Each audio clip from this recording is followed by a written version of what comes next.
Hey, what's up everybody? Welcome back to another Zenless Zone Zero reaction. Today we have I Ask, as requested by Azrael in the comments, as well as a few other people, and quite a few people who liked this original comment. And that's pretty much it. People want me to get to it. It's a fairly new boss, so that pretty much answers everything as to why I should get to it. And I suppose without further ado, let's go!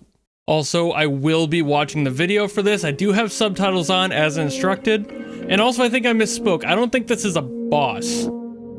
I think this is just a character, so sorry if I messed that up. I might have.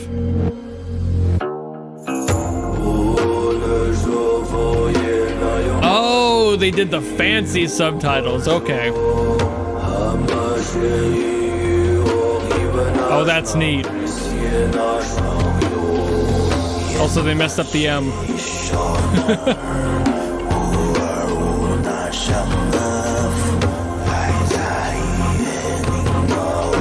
That's really cool, doing it upside down, though.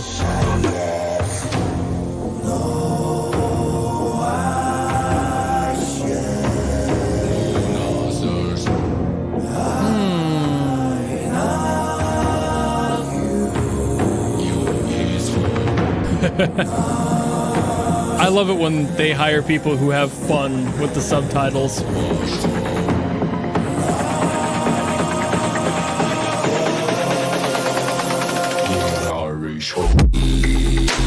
Ooh!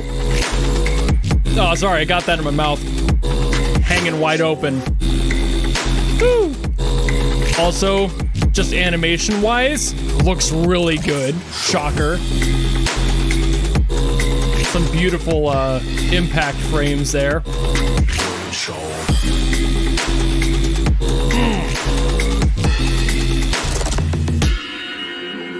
I love it when they take Mongolian throat singing and bring it into the modern age. It's gotta be one of my favorite genders. It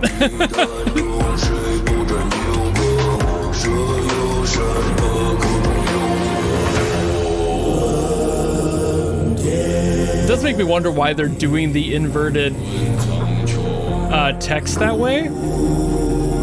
I'm sure it reflects the character somehow, but...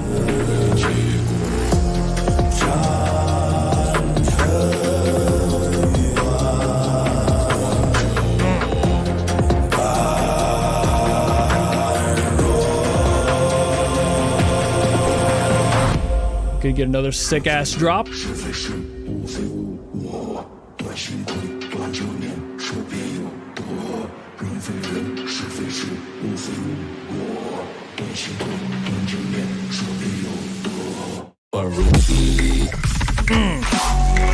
Oh, shit.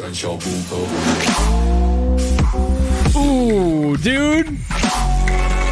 Not that super hollow China symbol off to the side. Aw, man.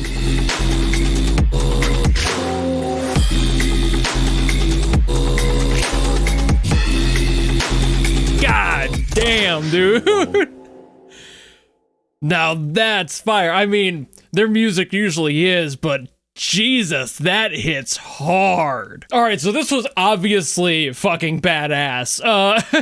There's a few things to note about the song itself, the way it was composed, that I want to make note of, which is one of them, especially during the drop, you can really hear this.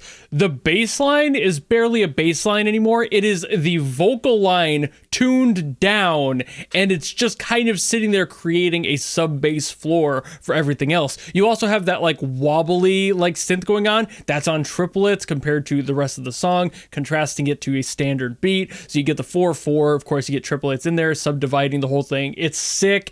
It's just, that's one of those things that always sounds badass, just cranking through, but also just having notes in there, like actual notes, just not texture in there, which texture can be great, and they have plenty of it in this song, but like keeping those bass notes, especially that bass floor, keeping it on the notes and actually moving with the rest of the melody, it makes the entire song feel that much more dense. It makes everything feel so full, like fat. Like that's why when you hear that sort of thing, you go, ooh, Jesus Christ, like I did. Like you get that stank face, you're like, ooh, god damn. Like it's just, it hits you like a fucking brick. It's so sick to hear. And then of course you actually have the Mongolian throat singing on top of it. And I'm not sure, it felt like the vocalist was actually singing a different language at one point, and I'm not sure if it was switching between Mongolian and Chinese potentially,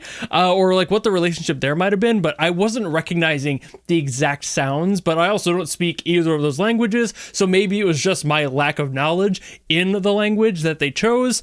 But it almost sounded like there was some different choices in the lyrics and the language there. Like it sounded like certain consonants and vowels didn't necessarily line up from my knowledge of it, even though it is minor knowledge of those languages. So that is possible and also very fucking cool. And just in general, the way that they constructed this song, especially during the verses and like keeping that together, very, very minimal. Just basically making a droning noise floor, which is something that would definitely be used in like a Buddhist temple. Like these sorts of drones are very popular, having this like long drawn out tone, which is kind of one of the reasons throat singing exists to begin with. And it's just designed to make this sound that is something that it's noise that fills the space and helps you connect a little bit. Like there's not just nothing, like nothing is one way to work on your meditation, of course, but having certain frequencies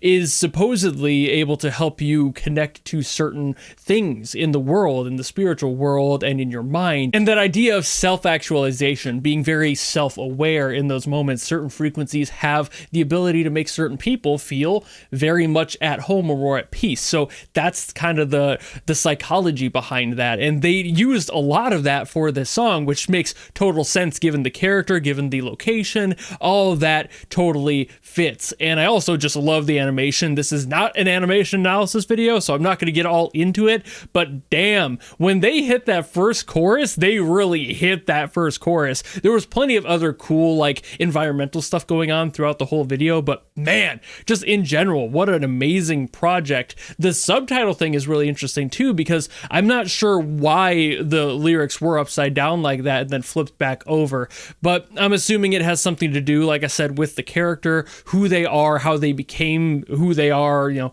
came to be for whatever reason. Maybe it's just supposed to connect the whole underworld overworld relationship of somebody who's riding that spiritual line of being at peace, but also at what cost? I'm not entirely sure, obviously, but I could definitely see that being the case there. This entire song kind of rides that line where it's taking things from a Buddhist perspective and this like traditional like temple sound that we all have come to know, but also turning it into that new age tone of having all of this electronic stuff going on. And that's just a whole new sort of sound, you know. It's like really, again, riding that line of something that's a very peaceful and, you know, known to be very healing in a way, and then something that is frankly a lot more distorted and in some aspects kind of creepy. So just the psychology of this piece is very interesting. Given all the juxtaposition going on in here, given all the yin yang fighting situations going on in this track, just in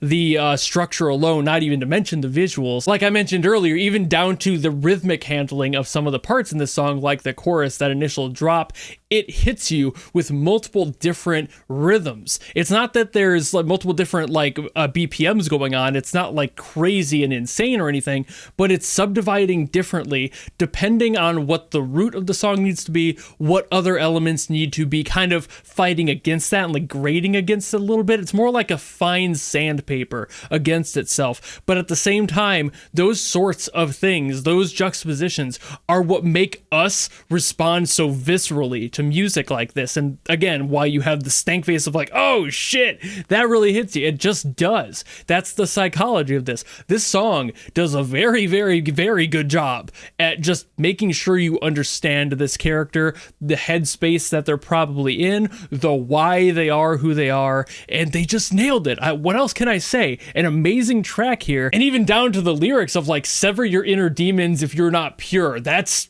insane. Like just, and again, very much a juxtaposing thing of just like, hey, if you're not pure, fucking fix it or get the hell out of my house. Like this guy is a my way or the highway, an inner peace or death sort of response. So very much dry and composed in that way.